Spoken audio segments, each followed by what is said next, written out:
boy Big Baby Miller here. Listen, we knocking on all bums. First it's gonna be Dylan White, if it's gonna be Joseph Parker, but you know who got the story right? Mr. Boxing Today. You check him out. He got all the latest news on the heavyweight division. And if you don't know me, you soon will, because I'm kicking everybody. All right, heavyweight boxing fans, what's the deal? You see who I got on the show? I got Chris Lovejoy. I got my man Cassius Chaney, 2 undefeated American heavyweights, man. Now, this all started with me. I asked Cassius, would he fight Chris? And Cassius was like, yeah, man, you should ask him. So I asked him, and then just like that, my man Chris hit me right back like we kinfolk, and I get y'all here. Before we start, I'm gonna start with you, Chris. Thanks for joining the show, man.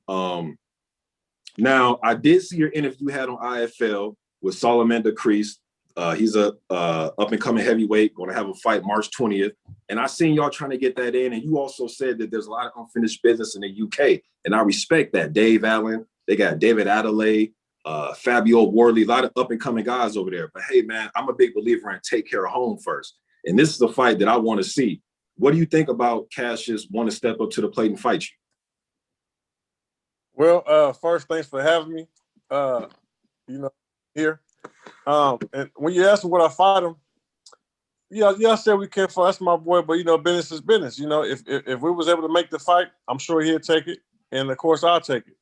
I don't know how it happened, based on just all the promotions and all the business and stuff like that. But I'm rooting for him, man, up until he got to fight me.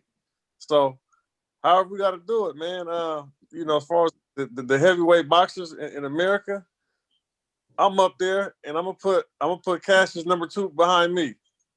Actually, I'm gonna go. I'm number 1. I'm gonna put Cash and Michael Hunter number 2 tied behind me. Okay, and I guess Jermaine Franklin gonna have something to say about that.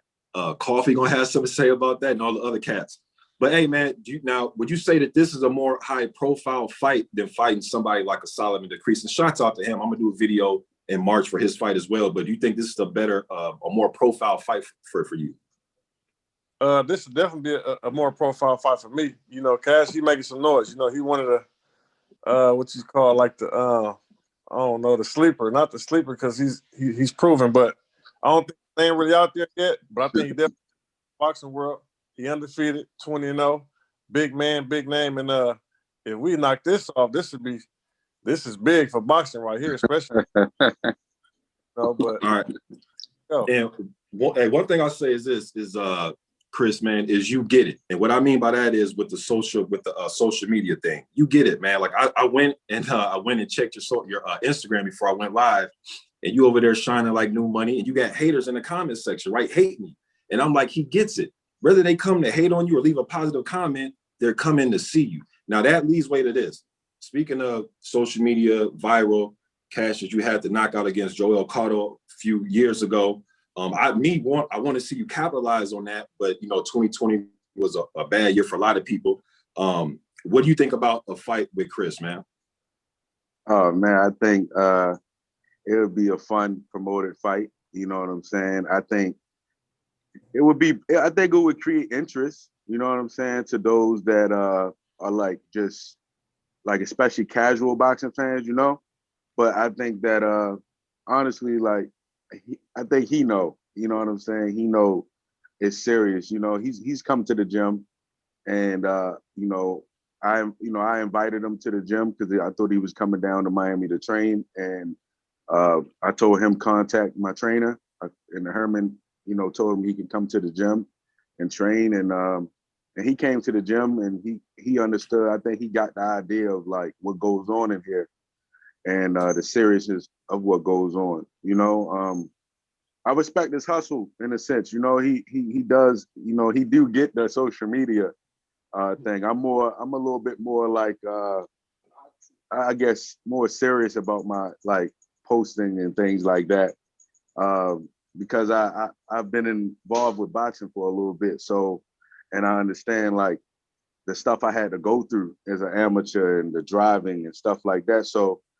I'm a little bit more like, cautious and a little bit more serious with my posts. So I gotta be in the mood to do it. You know what I mean? That type of thing. But when I talk, I'm not lying. You know what I'm saying? I'm not bullshitting the people, but I just want to know that, you know, if we do fight, if we do fight, it's much different from training. You know what I'm saying? We don't got 18s on and we ain't just drilling. You know what I'm saying? And I'm not just trying to, you know, we not getting coached.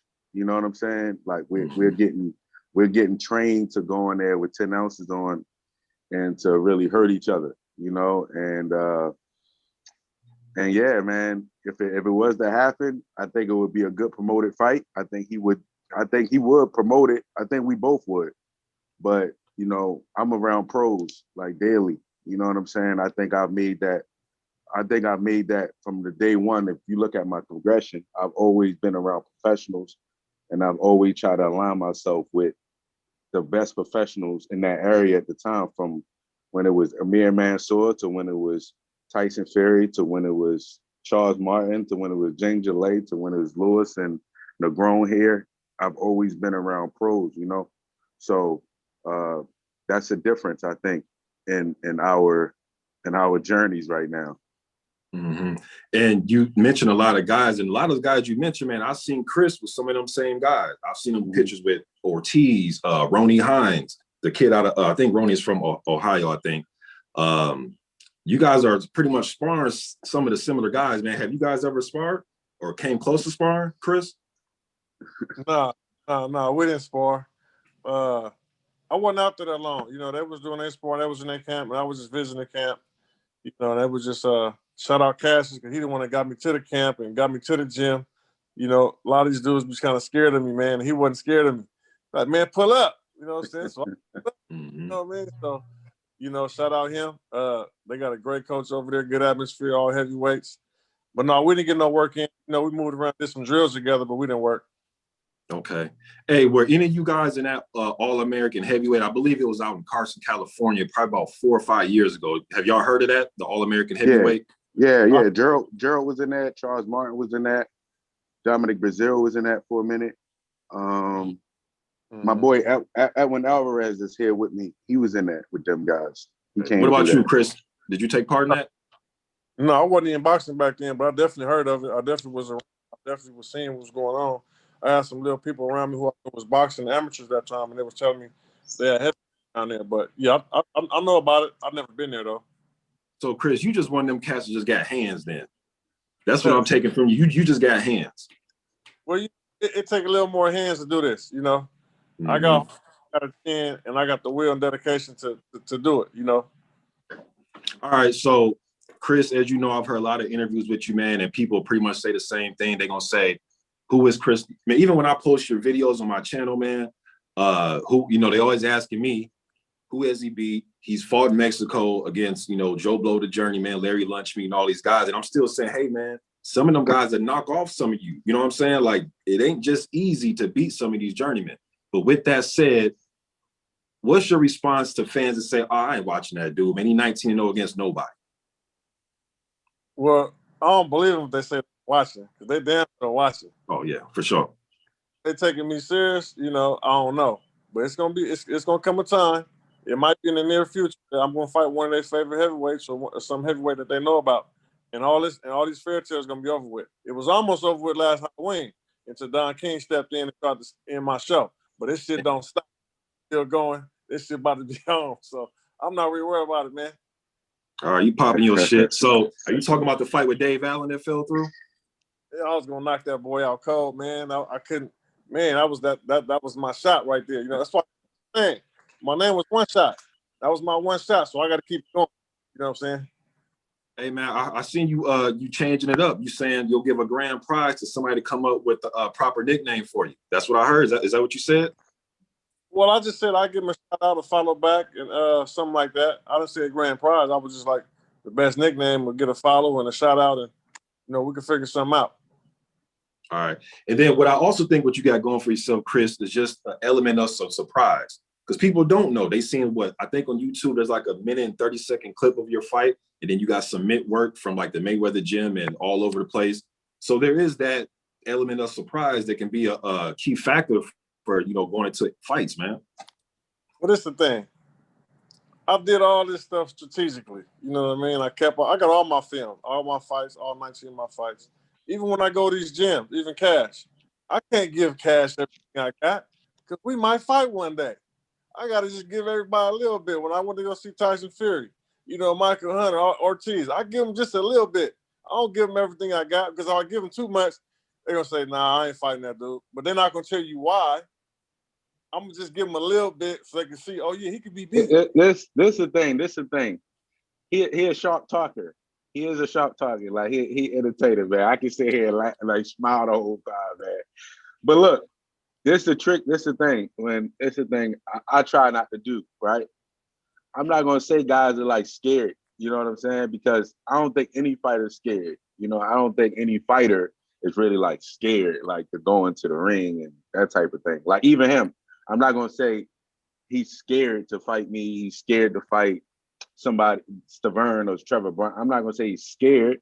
He is, working his business angle. You know what I'm saying? He got his business cap on a lot. But I will say that, I saw what I needed to see when he was here. And it wasn't like I'm sitting there saying, shit, let's fight tomorrow. I'm saying it's rare that, look, if a person don't have way more experience to me, like way more experience or like just more experience, I'm a lot to deal with. You gotta really have like a pedigree experience to really deal with me in that ring. Because even me getting up off the canvas against John Bowden, a lot of fighters can't get up off the canvas and win. So that's something that I got that I got some stripes right there. You know what I'm saying? And I won that fight. Like I won that fight. He had to win another round or get another knockdown because I swept him the rest of the round. So I won the fight by a point. But like I don't really play, and I get what he's saying in regards to the Michael Hunter thing and the Tyson Fury thing and all that. But, I'm a lot different when we in that ring. You know what I'm saying? And he know that. He know that from just the drilling that we was doing. I'm a lot sharper and I'm a lot different when we're and my presence is a lot bigger when we're in that ring for a fight, and I'm sure he came here to size everybody up. I know he came through to give everybody some size growing up and size Lewis up and size me up. I'm sure that's why he really came through, but it don't really matter because like I'm consistently in here. I mean, shit. He did say he's strategic. You know what I mean? So I definitely can see Chris doing that. That's why I said yes. Yep. And by the way, man, for the fans, when we listen to this, John Bolden is one of them guys like Juan Good, Avery Gibson, just one of them tough journeymen. They've been in everybody's training camp, and it's tough to get them out of there. Chris, now I did see a flyer, it was a few years ago, man, and it was an opponent that you were supposed to fight that Cassius actually did. Chauncey Williver. Whatever happened to that fight? That fight was supposed to be last March for the WBA Oceania heavyweight title. The fight was scheduled. Everything was sanctioned. I got the deposit. I was already in Montana. It was going to be in Montana, Libby, Montana. COVID hit. No combat sports in Montana. The fight was over with. That was just last year. Yeah, and I've been seeing you rated, man, in WBA over the last couple of years. I think the highest you were was number 10, number 14 a few times. Now, fellas, I'm no manager. I'm no promoter. You know what I mean? I just cover heavyweight boxing here on YouTube for the last 11 years. What now, again, I know you got to bring your lawyers in and all that. I know we can't make the fight like this, but do you think there's a possibility, or do you think it's realistic to get this fight made this year between you two? And what needs to be done for it to be made? It's realistic on my end in the sense that, I'll say this. I'm going to say this. Ironically, he's been given an opportunity before me in the sense that he was given David Allen, you know what I'm saying? For whatever, whatever the reasons may have been from him promoting it or whatever. But, if you smart, if you understand and you watch boxing like you do, you know what I mean? You know why he was brought over there. You know what I mean? I look at it like this. I do think a fight could happen, but it would be really up to him and what he accepts, and what Don King is willing to let him, if Don King is willing to let him go out his contract, you know what I'm saying? If he if whatever he got to do with Don King, you know. But I think it would be. I think my promoter would be like, hell yeah. And my management would be like, yeah, let's go. But it would be up to his side and whatever he got going on. So you willing and ready to go is just contingent upon if Chris accepts the fight. And I know the money got to be right. I know y'all ain't fighting for free. This prize fighting, you know what I mean? So pretty much, Chris, if they give you the proper bag, would you get in there with them? 100%, 100%. And to clear the Don King thing, that situation is done with. You know, there's no more Don King in my life. I'm no longer in a contract with him. I'll be cleared to fight in a few weeks, but at the latest, I'll be cleared to fight May 5th this year. So I won't be able to even schedule no fight for the next couple of weeks, but aside from Mexico. But all right, so pretty much it's just y'all lawyers got to get on the phone in and go from there. I mean, yeah, I guess that's what he's saying. I don't know I guess that's what he's saying. I think that. It would just over a month from now, you know what I'm saying, we could talk about the fight next month, around this time next month. Okay, well, I'm gonna definitely keep pushing it, man. Before I let y'all fellas go, man, I just want to get you guys' opinion about some heavyweight fights that passed. One fighter that was in a fight was supposed to be Chris's opponent. What did y'all think of the Trevor Bryan and Stavern fight? Don't got to be long. Just give me a little quick synopsis. Cassius, I'll start with you. Trevor did what he had to do, man. He went in there and just controlled him with the jab. You know what I mean? I think he was anticipating fighting Chris, because he's come down to spar. He was sparring tall guys, but he was getting the sparring that he needed. You know what I'm saying? And he went in there and did what he had to do, man.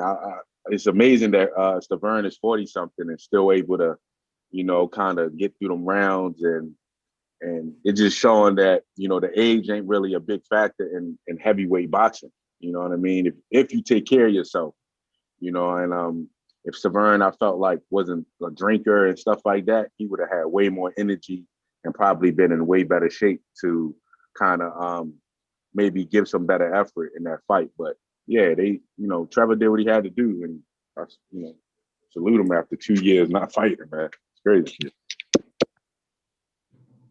What you think, Chris? How did you see that fight? I just saw the highlights. I didn't see the whole fight.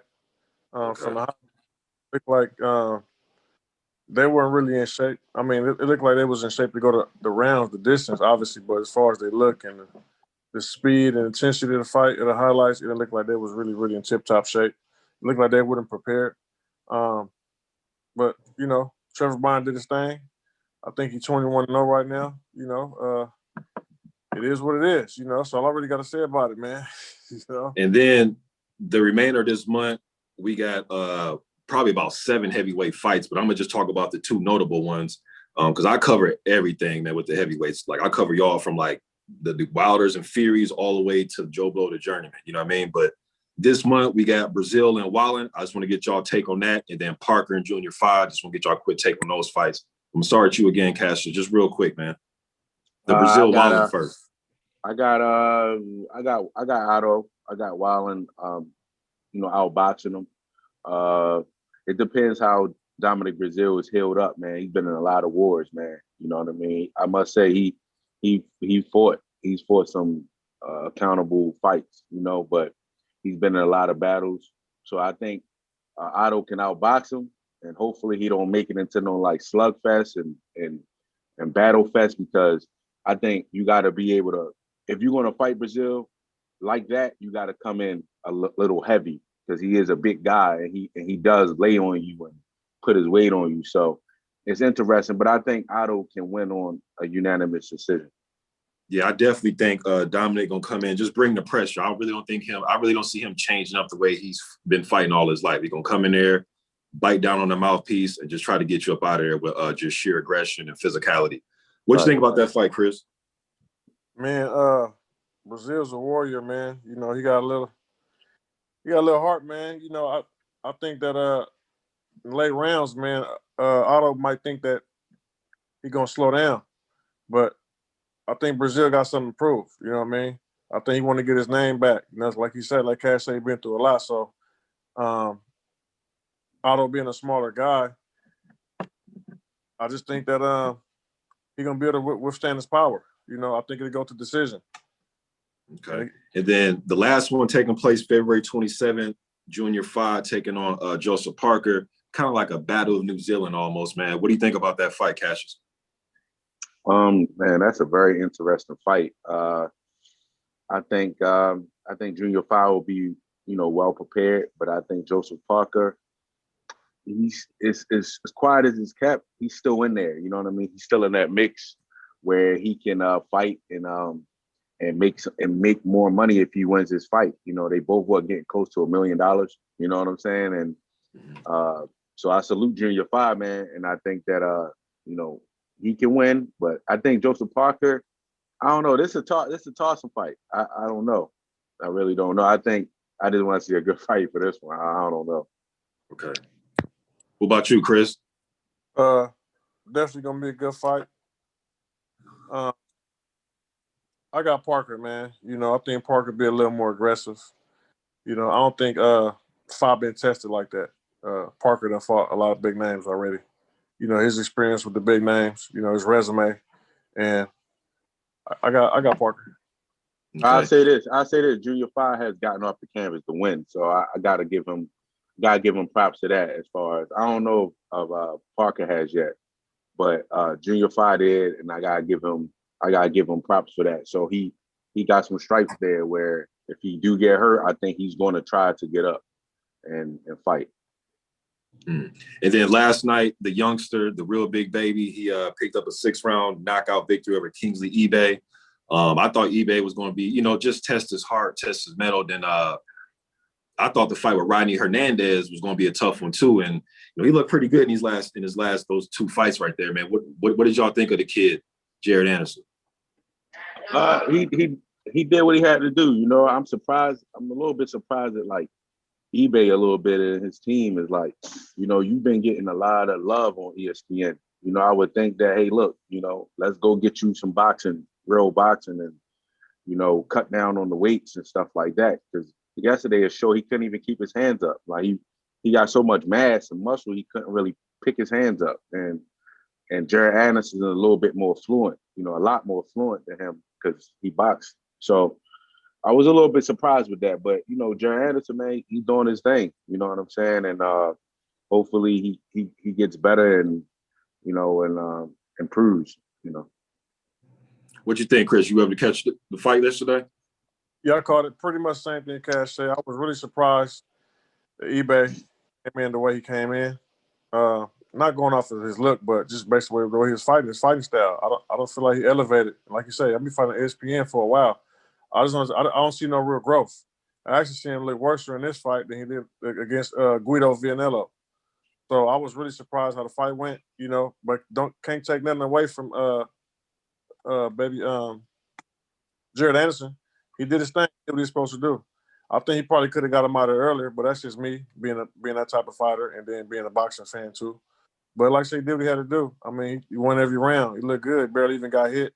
He outclassed him. He looked way more faster. He just way more everything. So, he did cool. I mean, just the same thing said about me. I mean, I want to see him get tested. I want to see him fight somebody who's going to really test him. Then see how it look. Okay. All right, look, man, I appreciate both of you fellas taking time on this Sunday, man. I know everybody's busy to come on my platform and try to get this fight. Hey, man, I'm in my matchmaker bag right now, man. I'm trying to get y'all in the ring. If I had the money, I'll put the damn money up, man. But I definitely want to see you two fight each other. And if not fight each other, definitely can't wait to see you guys back in the ring 2021 in the heavyweight division, man. I know the UK try to come up here and steal all our heavyweights to bring them, Eddie Hearn and all them, man. But I think we can build something here. I know the UK got some up-and-coming guys that always talk about Wardley. I like the Wardley case fighting Eric Molina. There's a few guys over there, but here we got it over here too. You guys, man, we got Coffee, we got Jermaine Franklin, Hakeem Rockman Jr., Trey Lippy Morrison. There's a plethora of guys over here, man. So hopefully we can get you guys in the ring, man. Before we go though, Chris, is there anything that you want to shout out, promote? Man, I just got my name, Christopher Lovejoy. Chris Lovejoy Boxing. I don't even know how to work yet, trying to get my YouTube up. I think I conquered the Instagram right now, so I want to get the YouTube up. My Instagram is Christopher Lovejoy with a J0Y at the end. I'm on Twitter, Lovejoy Boxing. And if this dude fight me, I'm gonna knock him out. Ain't nothing personal, just business. That's my boy. What else? I'm just chilling, man. You know, I'm just promoting. You know, y'all come holler at me, man. Hey, thanks for having me. I appreciate it. Cash, that's a real one, real dude out there. Rooting for him every whatever he got going on in life until he got to fight me. But it's 100. It's all love. Cassius? You know, I salute all the fighters, man, going through this COVID battle, man, and hopefully everybody gets back to normal and able to get the fights that we want and deserve, man. You know, the UK's doing it big right now, and that's why Worley can fight Eric Molina right now, because if Worley beats Eric Molina, then he goes to fight Babbitt. They're going to get paid appropriately, so you're never going to see that those guys really complaining about their fights because they getting compensated right. You know what I mean? Like, so I salute just, you know, the boxers is going through this COVID thing, and it's really us right now in the US where then everybody want to come over here and fight. It's like crazy. So, but yeah, man, like salute the undefeated American guys and the UK guys, and you can find me my first and last name on all of the social media. But Chris, man, come on, man. You know, like, man, like, I like, come on. If it's a 10 round or 12 round fight, your body not used to training hard. So I'm not even giving you 3 rounds. You're going to be tired of shit after one. You ain't been You're going to be tired. Bro, you're going to be tired after 1 round, bro. You're going to be tired after 1 round. See, look, hold on. See, my God, this is why I do this. And if I went to their gym, sparred everybody 10, 15 rounds, good work, they'll never fight me. But how I get my fights. This is how I get my fights. I'm going to the UK. You ain't fought no Americans. Listen, well, I'm just now getting there. I'm getting action to the fights. This time I'm getting you one saying you can beat me. This time I'm getting Dave Allen. That's how they calling me out, because they think it's a game. Nothing personal. Yeah, but I ain't calling you out. This was set up. Set up by our matchmaker, our secret matchmaker, the secret matchmaker, right? And what I'm saying is that you accepted, I accepted the call. We both on it. We both are promoting it. But the reality is, we both know. The reality is, nobody gonna know nothing until it happens. We both know. Hey, bro, come on. Yeah, we won't know until it happens, but deep down in your heart, you know. I mean, so I can say the same thing. I can say deep down in your heart. No, you can't. You can't say the same thing. You can't say the same thing. Because you would have said it. You would have said it before me. Deep down, you know what's up. I'm gonna leave it at that. Nah, don't copy what I'm saying. Like, he copied what I just told you. Nobody can say that. Bro, 3 rounds maybe. After the first round, you're going to be tired. You're going to be tired as hell. Hold on. I was going to say, because earlier you said something about the weights over here and over there, then you just said you reminded me. Basically, it seems like out there, they all together. You know, even though I think Frank Warren and Eddie Hearn don't do too much business together, I think they're willing to work together. Out here, you don't see a lot of the PBC fighters fighting top-ranked fighters. You know what I'm saying? So that's just what I'm saying. Like I said, it seems out there, they're willing to make the fights happen. Out and here, another thing, Chris, out there, and I know right now we don't have crowds like that, but I was telling Cassius just before you joined, is those, look, I got to give it up to the UK fans, man, because it don't matter if it's Anthony Joshua or Dave Allen, they're going to come out to support. It's crazy. Over here, you know, a lot of the casual fans like that, they want to see Deontay Wilder fight, rightfully so. But there's other guys too, man. Well, Wilder ain't going to be around forever. You know, we got to bring in some, and I know you guys are a little older, but I'm saying just bring in some more names, you know what I mean, to fill everything out. You can't knock the can't really knock the fan. They're going to gravitate what's gravitatable. You know what I'm saying? So, like I say, the promoters here, like Cass situation, I'm going to give Cassius credit. He's like top tier boxer. But like I don't feel he's being promoted the right way. You know what I'm saying? More people should know about it, know what capabilities about it. You know what I'm saying? But his job is to stay in the gym. He can't be doing what I do. You know what I mean? Because he got to focus on really, really boxing. I got to focus on really, really getting out there and give myself an opportunity. You know what I'm saying? So that's what it is. The promoters out here in America aren't really promoting like they're really supposed to promote. Even Bob Arum said it. He tried to talk bad about Terrence Crawford. Well, I think he's not doing what he needs to do with the media and stuff like that, and whatever you're saying. And no disrespect Bob Arum. It is what it is. I'm gonna call a spade, but it's not enough promotion here. Even with the dude Big Baby, Jed Anderson, he cool. They give him a couple little Instagram posts, but don't nobody know who he is either. He undefeated American heavyweight. Like you said, Jermaine Franklin, he undefeated. Don't nobody know who he is either. You know what I'm saying? So it shouldn't be so much pressure on the fighters to promote themselves. You know what I'm saying? Well, I think some of that, like a lot of that, you're right. But we talked about it, Drew, about it, and I think a large part of it is like personalities. Like it's just not that many personalities, like genuine personalities right now over here. Like I think that I just think like Jermaine had 3 fights on Showtime. He had 3 legit fights on Showtime, but the guys he fought didn't have personalities. You know what I mean? Like, Jerry Forrest does have like a little, but then you gotta match Jerry Forrest with the right type of personality. You know what I mean? Like I think it all like factors in a little bit over here versus like UK, man. They don't care, man. Like you don't even hear. I'm sure those guys do wild stuff over in the UK, but the only thing you really hear about is what's my man name? Saunders. That's the only person you really hear about if he's doing something wild. You know what I mean? But over here, man, if Broner do something or any fighter do something crazy, I feel like it's blasted like over the world. You know what I'm saying? And I think it makes people watch, but at the same time, it dumbs down the casual fan that may just want to tune in. And to other fighters. You know what I'm saying? And we get like a little bad stigma over here in a sense as being, especially African American fighters. It's hard. And I think it's hard. Yeah, it's a lot. It's a lot different. It's a lot different here. It's a lot different. You know what I'm saying? A lot different. And shout out to my man Jerry Forrest. He has a fight coming up this month, actually the 27th, against the 2-time Olympian Zhili Zhang, who you've done a lot of sparring with, Cassius. But yeah, I totally agree, man. Right now in the heavyweight division over here, man, the 3 guys with the biggest personalities, in my opinion, as far as utilizing social media. Now, there's some guys that don't have to really use it as much no more, like a Deontay Wilder, Tyson Fury, he's UK. But shit, Shannon Briggs, Chris, and then I'll probably say Briggs, Chris Lovejoy, and I'll probably say, who's another one, man? Probably Jarrell Miller, even though Jarrell is doing a suspension right now.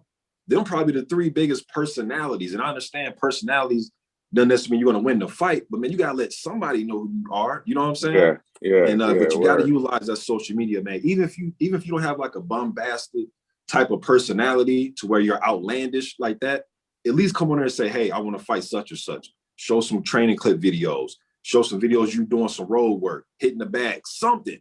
You just cannot say nothing and just say, hey, I'm just a fighter. And just to touch on what Chris said, Bob Arum been around for about 200 years, man. To me, it's a problem. We need a 95-year-old promoter to promote you like that, especially when you're young, vibrant, you know what I'm saying? Undefeated. Man, you got to have some type of personality and let it shine through, man. You can't have 70, 80-year-old men just trying to promote you. I get it. Don King did his thing, but that was in the 80s and 90s and early 2000s, late 70s, you know what I'm saying? Yeah, that's right. Ways though, like I say, you gotta promote yourself, obviously, but it's just a lot of pressure for us to do that ourselves. You know what I'm saying? Even us having promoters, we may not having a promoter, but even the guys who got promoters, we shouldn't have to do that. It's just too much pressure. That's why we got a promoter for it. You know what I'm saying? You're supposed to be out billboards and advertisements and all that stuff. You know what I'm saying? And then have social media, have your other social medias pump this, pump that. Like I say, okay, so look me for example. I'll promote myself, do what I gotta do. But I didn't really get really famous outside of a couple of ghettos in LA, like a few boxing people know about me. And so I really went over there to the UK. But for a week of promotion, I got like triple my real following. You know what I'm saying? People know who I am. So it's like, And that's just based off of social media, just because the big network, you know what I'm saying? So it's a social media era. You know, all the promoters got to have a big social media. You know, they got to be active on social media and pumping their fighters on social media through all their social media network. You know what I mean? And that's why, not, you know, I don't agree with every move he makes, but Eddie Hearn does a damn good job. I can't even front, man. I can't even front my move. He does an excellent job. He's a talker. He has a gift for gab. So he's one of the better promoters out there, in my opinion, man, especially when it comes to the heavyweight division. Yeah. But I appreciate y'all joining me, man. We're going to end it right here. I'm going to edit this thing and chop it up, you know what I mean? But I appreciate y'all coming on, man, and spending time. 3 rounds, bro. 3 rounds, dog. And just 3 for rounds. saying that, I'm going to give him 1 round. You know what I'm saying? Because he yeah, thinks, okay. I know his real weak. Y'all got to make this. Y'all got to make this happen, man. Y'all got to get y'all lawyers together and make this happen, man. Y'all put it on my channel. What'd he say? What'd he say? He know my what? I know your real weakness. I'll give you 1 round. If we expose stuff, I'm going to give you 1 round. All right. Okay. All right, I appreciate y'all, man. Y'all be good, man. Hey, I appreciate y'all, man. Peace. Y'all hit me. Salute. Peace. All right. Peace.